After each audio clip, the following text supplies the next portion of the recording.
ভয়ঙ্কর স্বপ্ন দেখলে সাধারণত কারোর সাথে শেয়ার করবেন না। যদি শেয়ার করতে হয় তাহলে প্রলিফিক স্কলার, ভালো আলেম, যার এলেম আছে, যার আমল আছে, এরকম লোক, কিংবা আপনার ওয়েল উইশার যারা আছে, আপনার শুভাকাঙ্ক্ষী, এরকম কারোর সাথে শেয়ার করতে পারেন। অর্থাৎ রাতে আপনি যা স্বপ্নে দেখেছেন দিনের বেলা সেটাই ঘটতে দেখেছেন। আপনি রাতে স্বপ্ন দেখলেন আপনার কোনো একজন কাছের লোক মারা গিয়েছে, এরপরের দিন আপনি শুনলেন আসলেই সেই ব্যক্তিটি মারা গিয়েছে। অথবা রাতের বেলা আপনি কোনো একটা ঘটনা দেখলেন, তারপরের দিন সেই ঘটনাটাই আপনি ঘটতে দেখলেন।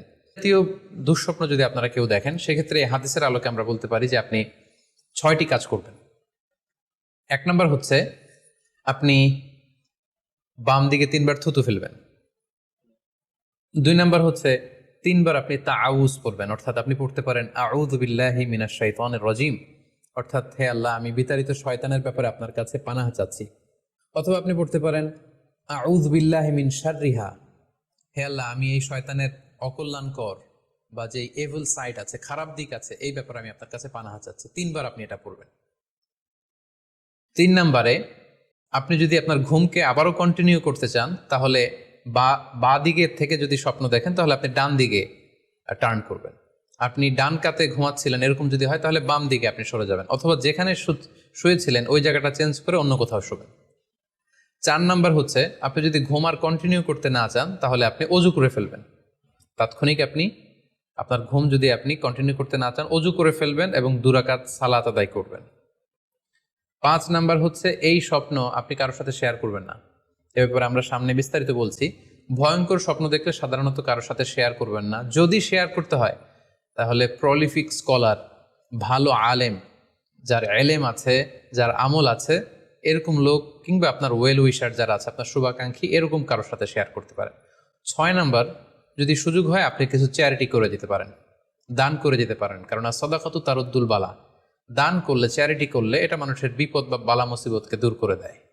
এ পর্যায়ে আমরা শুনবো স্বপ্নের 3 নম্বর প্রকারের ব্যাপারে, অর্থাৎ যেটাকে আমরা বলেছিলাম আদগাস ও আহলাম বা নাফসানি। এটা আল্লাহ তাআলাও দেখান না, যেটা শয়তানও ভয় দেখানোর জন্য দেখায় না, বরং এটা আমার চিন্তা ভাবনার প্রতিচ্ছবি।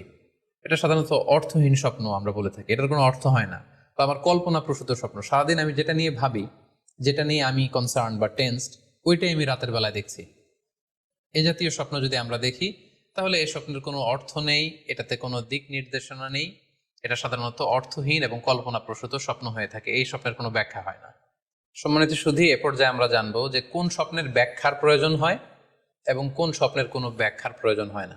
সাধারণত ব্যাখ্যা প্রয়োজন হয় কি হয় না, এদিক থেকে স্বপ্ন 2 ধরনের। এক হচ্ছে সরিহ, মানে ডিরেক্ট ড্রিম, যেটা সুস্পষ্ট, অর্থাৎ রাতে আপনি যা স্বপ্নে দেখেছেন দিনের বেলা সেটাই ঘটতে দেখেছেন। আপনি রাতে স্বপ্ন দেখলেন আপনার কোনো একজন কাছের লোক মারা গিয়েছে, এরপরের দিন আপনি শুনলেন আসলেই সেই ব্যক্তিটি মারা গিয়েছে।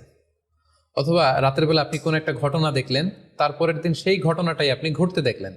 এটাকে বলা হয় ডিরেক্ট ড্রিম, মানে সুস্পষ্ট এবং সরিহ, একেবারে স্পষ্ট স্বপ্ন। এটার কোনো ব্যাখ্যার প্রয়োজন হয় না, কারণ আপনি যা দেখেছেন সেটাই ঘটেছে। আরেকটা প্রকার হচ্ছে গয়রু সরিহ, মানে যেটা স্পষ্ট নয়, ইনডিরেক্ট ড্রিম, যেটা অস্পষ্ট। এটা হচ্ছে সিম্বলিক বা আইকনিক ড্রিম।